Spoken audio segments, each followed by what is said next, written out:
विद्युत धारा अध्याय से क्वेश्चन आपके सामने दिया हुआ है जो प्रतिवर्ष आपके बोर्ड पेपर में देखने मिलेगा। तो प्रतिरोध से रिलेटेड सिर्फ दो फॉर्मूले हैं जो प्रतिरोधों के संयोजन के लिए महत्वपूर्ण फॉर्मूले हैं जिनका उपयोग करके हम सारे क्वेश्चन लगाएंगे। तो उनमें से पहला सूत्र है वो है श्रेणी क्रम संयोजन। और श्रेणी क्रम संयोजन क्या होता है या श्रेणी क्रम तुल्य धारिता होता क्या है ये जान ले पहले। तो श्रेणी क्रम का मतलब होता है कि ऐसा परिपथ जिसमें कोई भी तार एक तार हो और उस तार में बहुत सारे प्रतिरोध लगे हुए हैं। जैसे मान लेते हैं एक तार है ए और बी और इसके मध्य में R1, R2, R3, R4 बहुत सारे प्रतिरोध लगे हुए हैं, या R5, R6 कुछ भी हो सकता है। क्योंकि एक तार है तो एक तार में जो धारा बहेगी वो समान धारा बहेगी। तो इसका मतलब यह है हमें ये पता चला कि श्रेणी क्रम में धारा का मान वो समान रहता है। इसका मतलब जो धारा हमारी R1 पे होगी वही R2 पे होगी, वही R3 पे होगी, वही R4 पे होगी। और समानता क्रम और इस आधार पर अगर श्रेणी क्रम प्रतिरोध का सूत्र की बात करें तो जो R1 R equal to R1 plus R2 plus R3 plus R4 plus R5 यह है श्रेणी क्रम प्रतिरोध या सीरीज रेजिस्टेंस मेथड। अगर सीरीज मेथड की बात करें या श्रेणी क्रम की बात करें तो उस कंडीशन पे जो फॉर्मूला लगेगा वो लगेगा R equal to R1 plus R2 plus R3 plus R4 plus R5 plus dot dot आगे कुछ भी हो। लेकिन यदि हम समांतर क्रम प्रतिरोध की बात करें तो आपने पढ़ा हुआ समांतर रेखाएं। और समांतर रेखाएं क्या होती हैं? समांतर रेखाएं होती तो पास पास में हैं लेकिन कभी आपस में मिलती नहीं। उसी तरह जो प्रतिरोध होगा समांतर प्रतिरोध होगा वो रहेगा तो पास पास लेकिन आपस में जुड़ता नहीं। और एक के ऊपर एक प्रतिरोधों का संयोजन इस आधार पर जुड़ा होता है।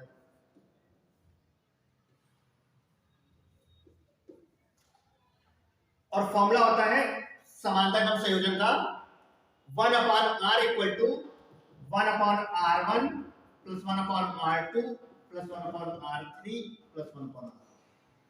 कहने मतलब यह है कि यदि तार एक ही तार में बहुत सारे प्रतिरोध हैं तो उस कंडीशन पे श्रेणी का प्रतिरोध का फॉर्मूला लगेगा। और जब एक के ऊपर एक प्रतिरोध है तो वहां पे समांतर क्रम प्रतिरोध का फॉर्मूला लगेगा।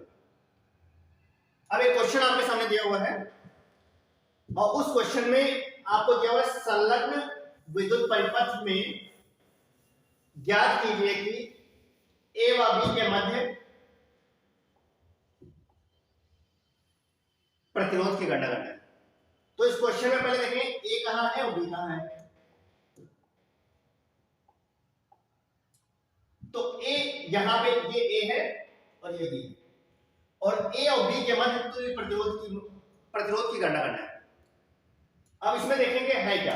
तो देखिए एक तार ये है, ये एक तार है और एक तार ये, दो प्रकार के तार हैं।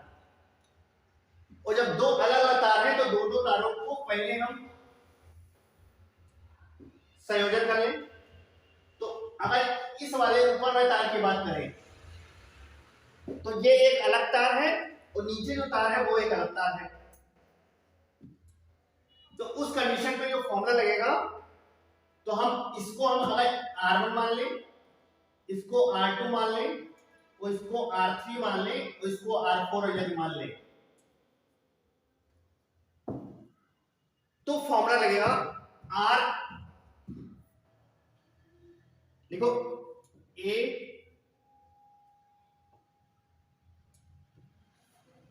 तो हम लिख सकते हैं R1 व R2 के मध्य प्रतिरोध,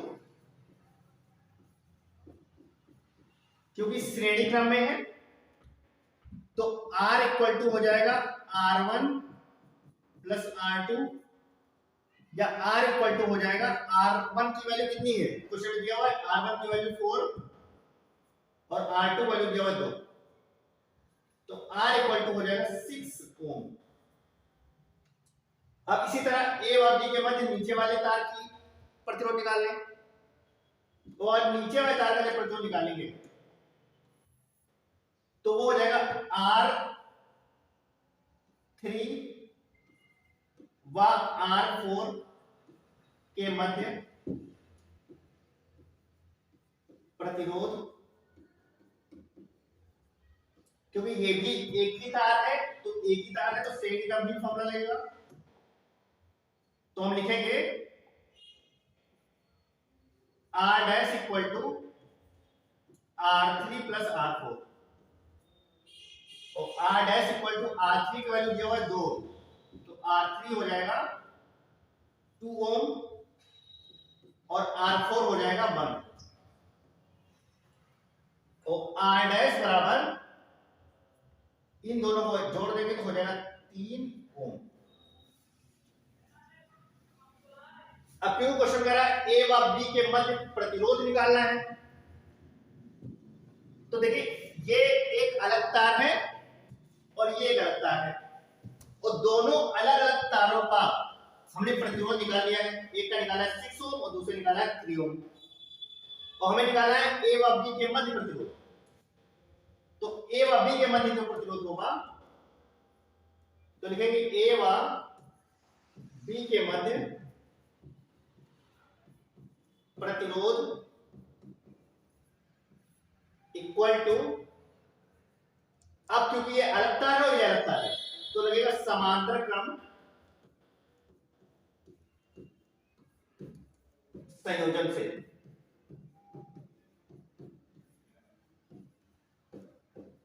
और समांतर क्रम संयोजन का फॉर्मूला क्या होता है, वो होता है 1/r equal to 1/r1 1/r, ये डबल डैश कर लीजिए 1/डबल डैश इक्वल टू 1/r और प्लस 1/r1, और 1/डबल डैश इक्वल टू, ये तुल्य प्रतिरोध है डबल डैश, और r की वैल्यू दिया हुआ है 1/6 प्लस r डैश की वैल्यू दिया हुआ है 1/3। अब इसको सॉल्व कर लेंगे तो क्रॉस मल्टीप्लिकेशन करेंगे तो हो जाएगा 3 + 6/18, इसका हिस्सा बना लेंगे तो 6 × 18 हो जाएगा, तो 1/r डैश इक्वल टू 9/18 या r डैश इक्वल टू 18/9, या लिख सकते हैं r डैश इक्वल टू 2 ओम। तो क्वेश्चन में जो आपसे पूछ रहा था कि ए व बी के मध्य प्रतिरोध याद कीजिए, तो ए व बी के मध्य जो प्रतिरोध आएगा वो आएगा 2। इसके बाद क्वेश्चन में आपको आगे दिया हुआ है कि परिपथ में प्रवाहित धारा की गणना कीजिए। तो सबसे पहले इसको जान लेते हैं कि ए व बी के मध्य प्रतिरोध कैसे आया। तो सबसे पहले क्या किया हमने, सबसे पहले इन दोनों तारों को हमने अलग सॉल्व कर लिया, तो ये है श्रेणी क्रम में, तो श्रेणी क्रम का सूत्र होता है श्रेणी क्रम संयोजन से, सूत्र होता है R equal to R1 plus R2 plus R3 plus dot. तो यहां पे ये एक तार है जो एक ही तार है और ये एक तार है जो एक ही तार है, और क्वेश्चन में निकाला था ए और बी के मध्य प्रतिरोध।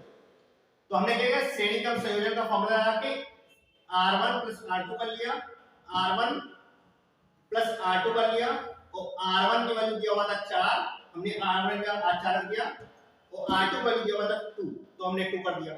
इन दोनों को जोड़ लेंगे तो आपका आंसर आएगा 6 ओम। ये हमारा आया ऊपर वाले तार का प्रतिरोध। अब इसी तरह नीचे वाले तार का प्रतिरोध निकालेंगे, तो ये है R3 और R4। तो हमें क्या R3 की वैल्यू दिया हुआ 2 ओम, हमने 2 रख दिया, और R4 की वैल्यू दिया हुआ 1 ओम, हमने 1 रख दिया। अब इसको सॉल्व कर लेंगे तो जोड़ देंगे तो हो जाएगा 3 ओम। अब ऊपर वाले तार का प्रतिरोध आ गया 6 ओम और नीचे वाले तार का प्रतिरोध आ गया 3 ओम। दोनों अलग अलग तार हैं, इसीलिए हम लगाएंगे समांतर क्रम संयोजन का फॉर्मूला। और समांतर क्रम संयोजन का जो फॉर्मूला होता है वो होता है 1/r equal to 1/r1 plus 1/r2। तो यहाँ पे पहले से दिया हुआ है, हमने R1 मान रखा था इस वाले प्रतिरोध को, तो यहाँ आ R double dash equal to R plus R1। अब R double dash equal to R की वैल्यू हमने निकाला है 6 ओम और R डैश की वैल्यू निकाला है 3। क्रॉस मल्टीप्लिकेशन कर लेंगे, 3 1 जा 3 और 6 1 जा 6 अपॉन 6 3 जा 18। इन दोनों को जोड़ लेंगे तो 6 3 9 हो जाएगा बटे 18। तो 1/r डैश डबल डैश की वैल्यू आ जाएगी 9 बटे 18, या डबल डैश की value double r double dash की वैल्यू 18 बटे 9, या 9 1 9 9 दूनी 18। तो हमारे r डबल डैश या a और b के मध्य जो प्रतिरोध आएगा उसका जो मान आया है वो आया 2 ओम। कितना आया? a और b के मध्य तुल्य प्रतिरोध आ गया 2 ओम। उसके बाद हमारा चित्र हो जाएगा इस तरह से के बजाय ऊपर वाला a और b के मध्य इस तरह हो जाएगा अपॉन नीचे उसी तरह। अब आपका चित्र उस तरह की बजाय इस तरह हो जाएगा। अब क्या करेंगे, टोटल परिपथ में जितने प्रतिरोध हैं सबको जोड़ लेंगे। तो देखिए एक तार एक धारा यहां से निकली और यहां से होते हुए फिर यहां पे आ गई। इसका मतलब ये है ये एक ही तार है और एक ही तार में जो प्रतिरोध होता है वो लगेगा श्रेणी क्रम प्रतिरोध। और श्रेणी क्रम प्रतिरोध का जो फॉर्मूला होता है वो होता है श्रेणी क्रम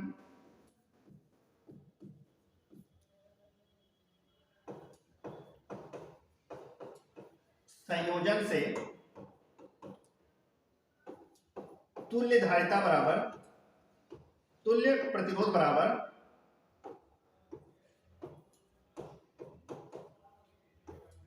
R बराबर R1 plus R2।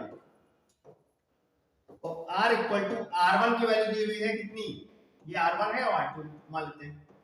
R1 value 2 ओम है और R2 वैल्यू है 3 ओम। तो जो तुल्य प्रतिरोध होगा वो हो जाएगा 5 ओम। इसको नोट कर लीजिए। हमें निकालना था तुल्य प्रतिरोध।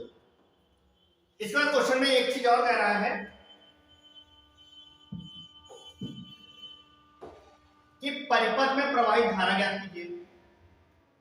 और धारा निकालने का जो विद्युत धारा निकालने का जो फॉर्मूला है वो है ओम के नियम से। ओम का नियम है क्या? ओम का नियम है V equal to I into R। से अगर I बराबर I निकालना है, विद्युत धारा निकालना है, तो I बराबर V अपॉन I बराबर V अपॉन R हो जाएगा। और V की वैल्यू क्वेश्चन में दी हुई कितनी, 10 वोल्ट। V की वैल्यू क्वेश्चन में दी हुई है 10 वोल्ट। तो V की जगह रख देंगे 10 अपॉन R का मान आपने निकाल लिया कितना, 5 ओम। तो I बराबर हो जाएगा 5 जा 5 5 जा 10 10 एम्पियर। तो विद्युत धारा हो जाएगी 10 एम्पियर।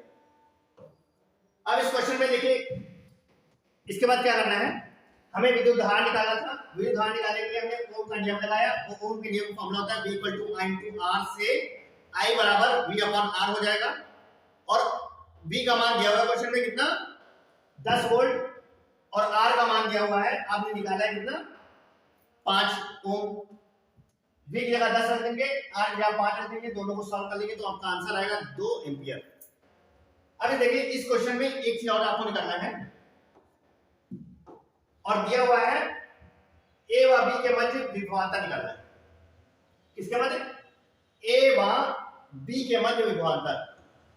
और A व B के मध्य विभवांतर निकालेंगे तो फॉर्मूला होता है V equal to I into R और V इक्वल टू I की वैल्यू, एक ही तार है और एक ही तार में समान धारा बहती है, तो कितनी धारा बह रही है, I का मान आप निकालना है कितना, आप निकालना है 2 एम्पियर इनटू R का मान A व B के मध्य, जो R का मान आपने निकाला था, A व B के मध्य R का मान निकाला था आपने 2 ओम। तो क्वेश्चन कह रहा है A व B के मध्य विभवांतर निकालना है, तो A व B के मध्य जो प्रतिरोध था वो था 2 ओम, तो V इक्वल टू हो जाएगा 4 वोल्ट।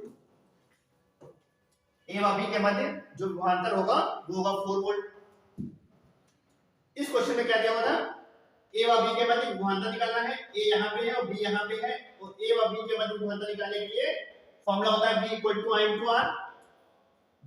I की वैल्यू समांतर है तो A समान धारा बहेगी, और धारा आपने निकाल लिया है कितना, धारा निकाला है आपने 2 एम्पियर, धारा निकाला 2 रख देंगे, और प्रतिरोध A व B के मध्य प्रतिरोध आपने निकाला था क्या 2 ओम, तो यहाँ पे 2 रख देंगे, तो 2 दूनी 4, यहाँ हो जाए 4 वोल्ट, ये आपका R का मान। तो क्वेश्चन दिया 3 ओम के प्रतिरोध के सिरों के मध्य विभवांतर निकालना है, 3 ओम प्रतिरोध के सिरों के मध्य विभवांतर निकालना है, तो यहां हो जाएगा विभवांतर निकालने के formula V equal to I into R, जब भी बराबर हो जाएगा I का मान कितना है 2 अपॉन R का मान कितना है 3 ओम, तो V इक्वल टू हो जाएगा 6 वोल्ट। आंसर इसको नोट कर लीजिए, इसे सॉल्व कर लीजिए।